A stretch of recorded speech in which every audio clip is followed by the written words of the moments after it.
Hi everyone, I'm Katia Beaugeais and this is just a film on a quick discussion of all the effects that I use in my piece Sounds from a Seashell.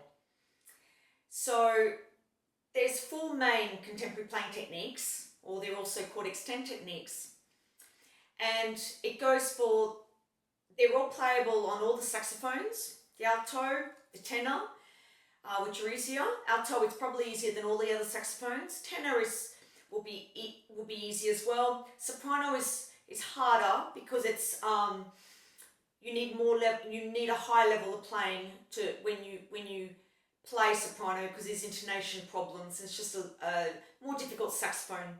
And the baritone, all these effects work on the baritone as well. But I'll just explain it to you on the alto. As Sounds from a Seashell is playable on all the saxophones. Okay. So the bar one, it's just the piece starts with air sound only. And with what I said in the previous film, so watch that performance of Sounds from a Seashell, because I explained just where the whole idea came from, listening to a seashell. Okay. So listening to a seashell, and I can hear all the different effects, and also all the special effects that come out when you do listen to different sized seashells. Okay, and then that's the whole inspiration behind this piece. So it starts, I have a lot of graphic notation with the wavy symbols, and this just shows you literally what to do with the sound. Okay, so when you've got, in bar one for example, the piece starts with no pitch at all, it just starts with air only. It starts on a B. So for the B, and all the air sounds in the piece, you just blow air only and no pitch. And you get this sound.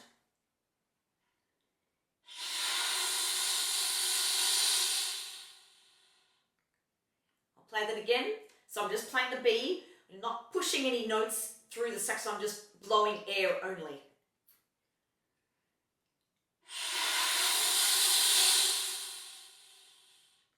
And you'll see that my mouth is actually not making any contact.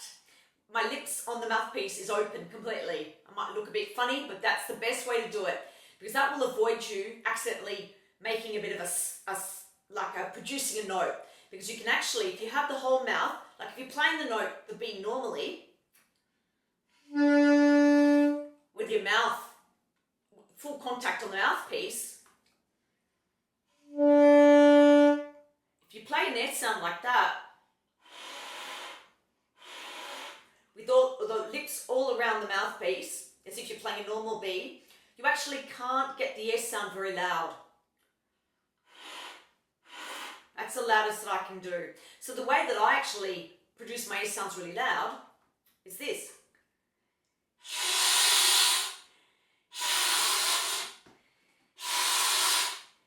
And I've basically got my corners of my mouth open, lip completely off the mouthpiece, just my teeth in contact with the mouthpiece.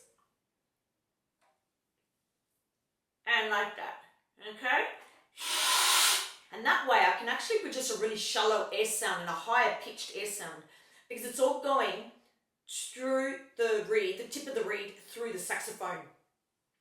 So then you'll see in the bar one, the first line, bar one, there's a B and an E, and it has a line, a wavy line like that. And that basically indicates that you have to bend the air sound down and up. Now this is exactly like doing a pitch bend on a B. So I'll play a B normally. Okay, now I'm going to just do a pitch bend on that B.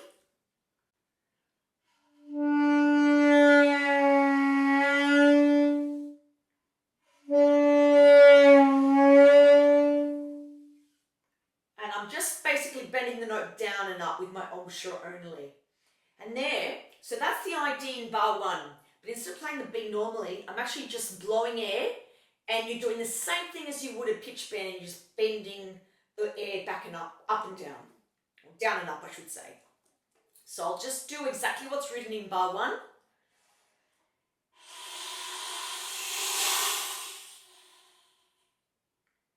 I'll do it again.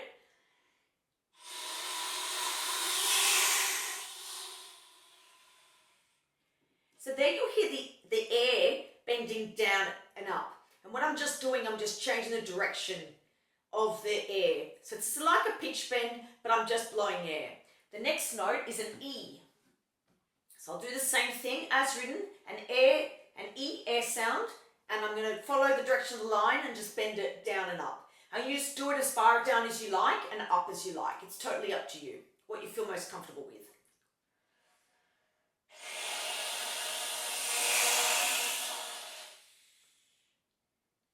And that was the E air sound. I'll do it again. It's the second note of the piece.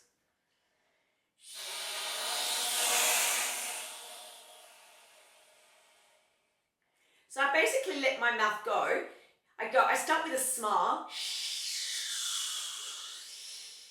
That's pretty much what I'm doing in the shape of my mouth. I'll do it again.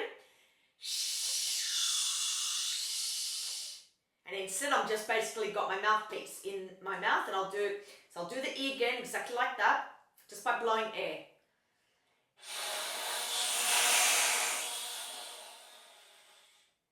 And there we are. That's an air pitch bend, and that's an air wind sound, and I imagine sea waves with that whole wind effect. Okay, you can think what you like, being sitting on a beach, watching the beach from a distance, and you can also just improv. This piece is quite improvisatory. If you are not particularly comfortable bending their pitch down and up, don't worry, just play the air as it is without bending the pitch. Just do what you think you can at the moment. The most important thing with this piece is just to have a special effect coming out. So it's a guide on what I would like you to try and do. And if you can't do all the effects, you just do what you can and keep it simple in the way, at the level that you can play with your teacher can advise you. Okay? So if you're more comfortable just doing an air sound without the pitch bend, that is okay. So if I just do the first two notes of the piece without bending the pitch down and up, it will sound like this. And you breathe.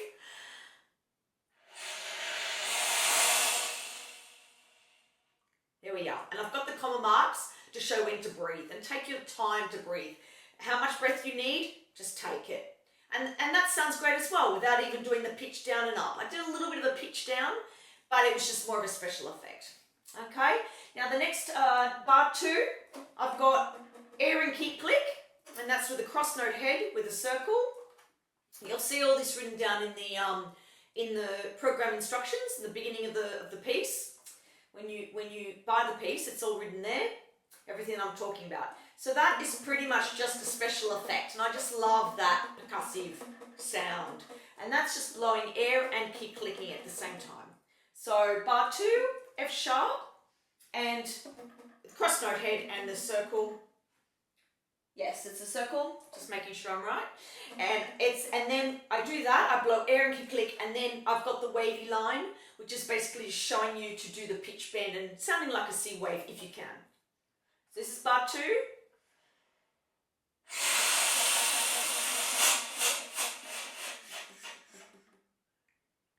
That's it, that's bar 2, the effect. Now you'll find that you're running out of breath quite quickly because air takes a lot of air. So take a big breath before that F sharp. I'll do it again. So you're just blowing air and clicking, F sharp to E. And then you just do what you can, try and bend the note like a sea wave at the end. Like a number of pitch bends, smaller pitch bends.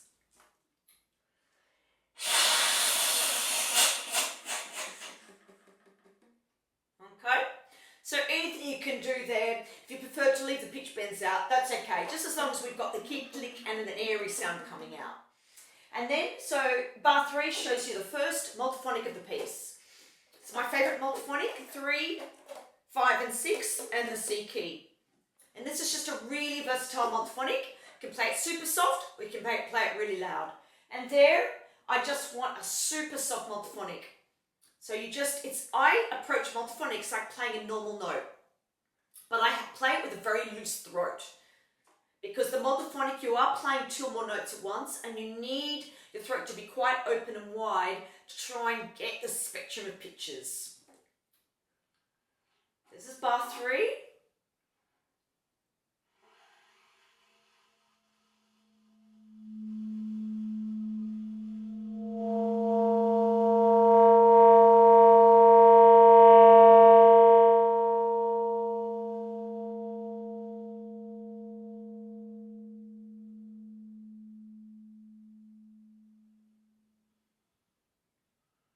There we are. So that was, I did that one quite well actually. I started, what I do, I find that so beautiful. I start on like the lower pitch. You'll hear that. And that's probably easier for you to try and get that lower pitch, and then you can relax and get the whole spectrum of pitches coming out.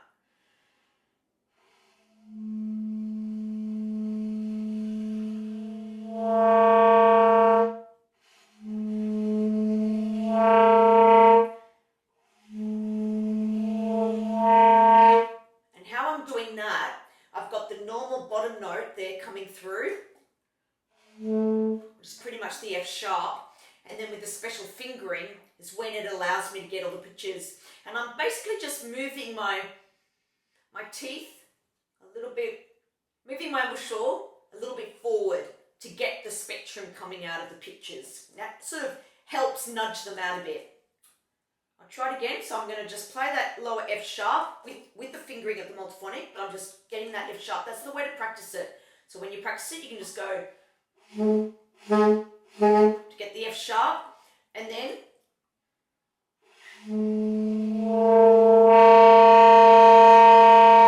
and I'm just slightly moving my bottom lip a little bit forward on the reed, but just a fraction. You might find that you don't even need to do that at all, okay? Also, it's good to practice just getting the multiphonic straight up from the beginning. Just get the flexibility, so you can just practice doing this.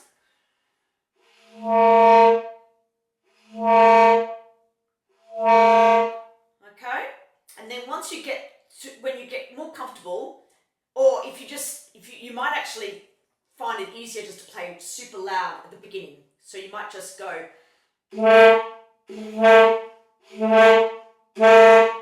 if you want to tongue it or if you don't want to tongue it, it's okay, whatever works for you. And then you can, once you get comfortable playing moderately loud or loud and then moderately loud, bring it down a notch, and then you can start trying to practice it softer, which is a lot harder to do because it requires more control.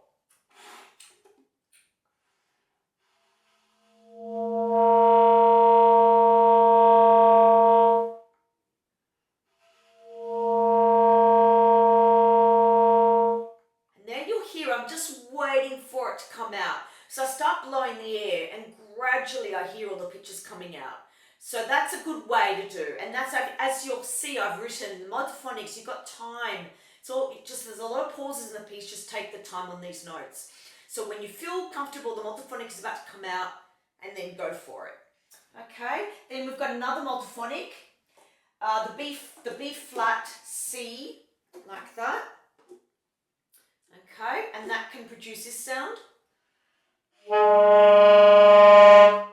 If you find you can change that, if you want to prefer to do the B key instead of the B flat, you can do that one as well. It's a very similar timbre texture.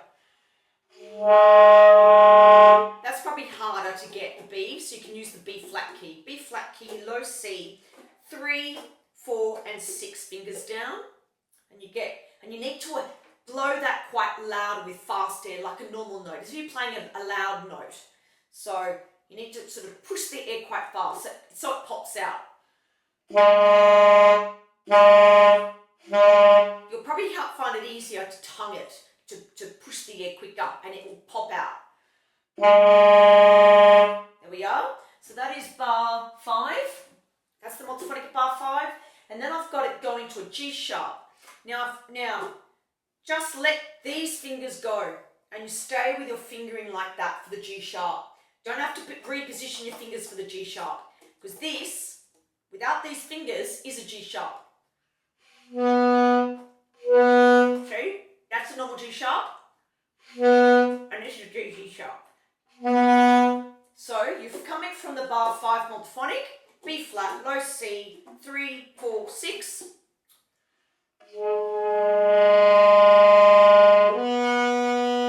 And you let go that hand. And you just stay on the G sharp because you've got to slur it to the G sharp. I'll do that again, so it's moderately loud. So push it a bit. So play it quite loudly. Okay, and then you can practice. So that's the way to practice that volume. And then once you get a bit more used to it, you can then just go softer on the G sharp. And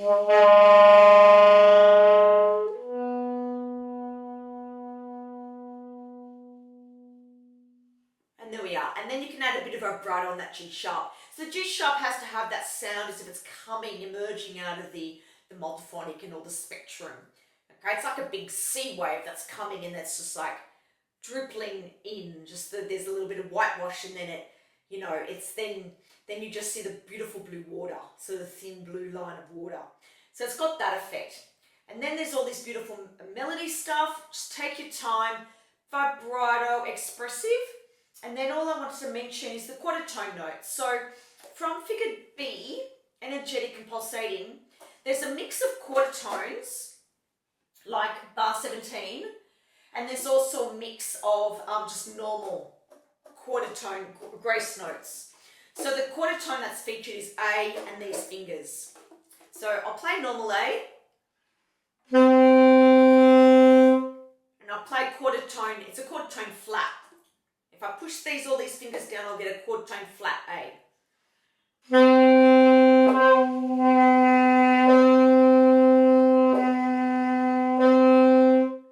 Okay, I had a bit of a gurgle there at the beginning. I'll play it again. You need to push the air a little bit faster to get it out, because the quarter tone flat is not a normal note. And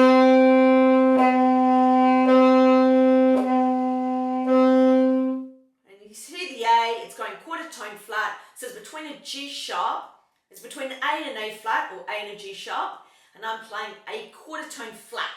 So it's like not a semitone, but it's like a quarter semitone, a quarter tone, okay? So that's that, and then I've just got, as written, you've got bar 18, it ends with a high A quarter tone, and that's just, it's not about pitch accuracy, it's all about just the timbre effect, the colour effect from the notes. So the A quarter tone is just like,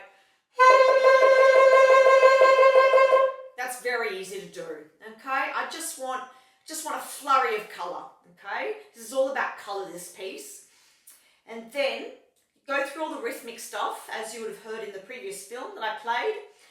And that's just alternating between normal A, quarter tone, and that's just, you just got to get your head around it and just practice getting used to playing these quarter tones and the fingering.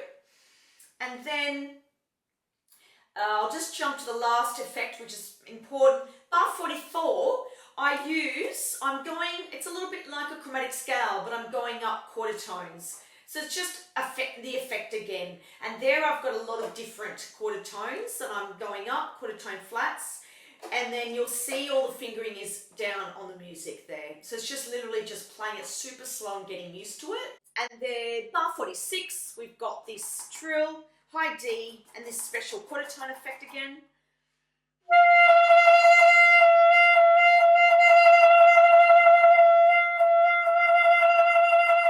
So there it's just again a colour trill, which is just a high D, and I'm going down to a quarter tone flat. So that's between a D and a C sharp, and I'm getting like a D quarter tone flat. So it's a quarter tone, all about the colour and the effect again. And then I've added a note bend, I should say, down and up. If you can't do the note bend, it's okay. Just do in bar 46, just do the trill with the quarter tone, okay? And then I've got ending with the last two multiphonics that is being featured in the piece in bar 47. So we've got bar 47, sounds like this, coming out of the trill, the high D. I'll play from 46 actually. 46, trill, bending down and up, crescendoing through.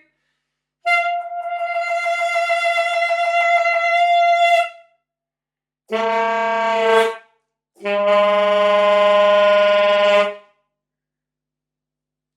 that's the last two multiphonics of the piece. So you just take your time on those two multiphonics. Once you've got it, just go for it and crescendo through. And then we end on figure D, it's just a beautiful melody. And then figure E, we return back to the opening with the air sounds. So it's all about just the sea waves, the wind, and we're sort of fading in a distance. And again, that's the same thing. There I don't have the waves, I've just got at figure E, which is bar 57, I've just got air bend sound arrows. So it's literally just, so the first one at figure E is an A.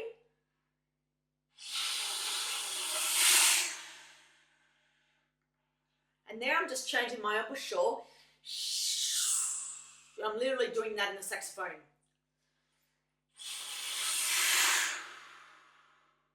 And we just sort of get this wave sound and wind sound, whatever you want to imagine.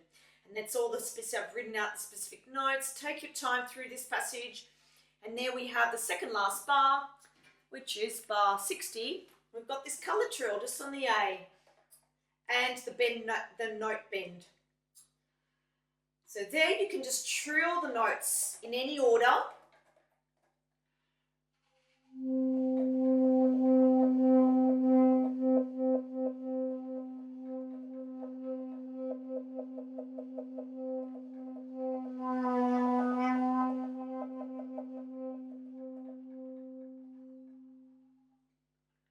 There you heard me doing an A color trill, and while I was just listening to all the different quarter tones, because if you just move these keys, you'll get all these different quarter tones coming out.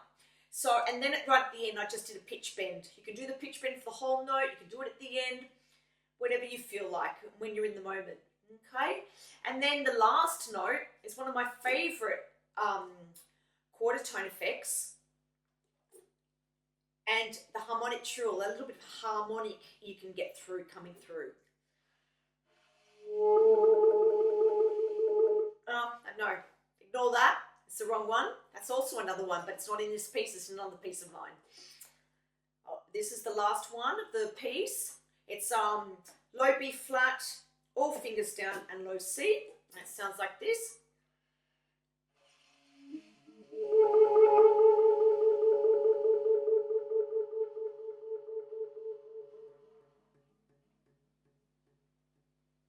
So there it's just really beautiful because you get the tones of the key click, and you also, if you blow super softly, you'll just get this very beautiful, unique color coming out.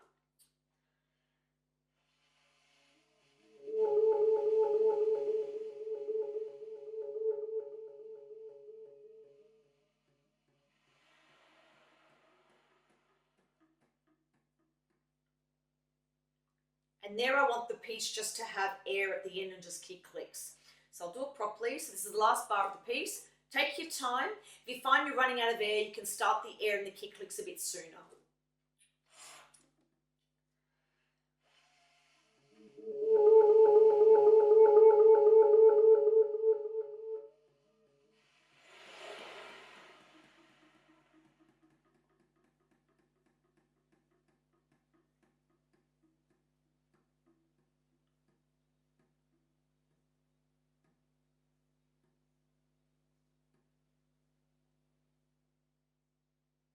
And there we are. And there you'll see that I ended the piece just with a few key clicks, but I wasn't actually blowing. Okay, and that's it. That's all the special effects and sounds from a Seashell. If you find this film useful or have any questions, drop me a comment below, and press the like button if you really appreciate the film, and I'll upload. And if you need any help with anything else, let me know, and I'll try and upload some films.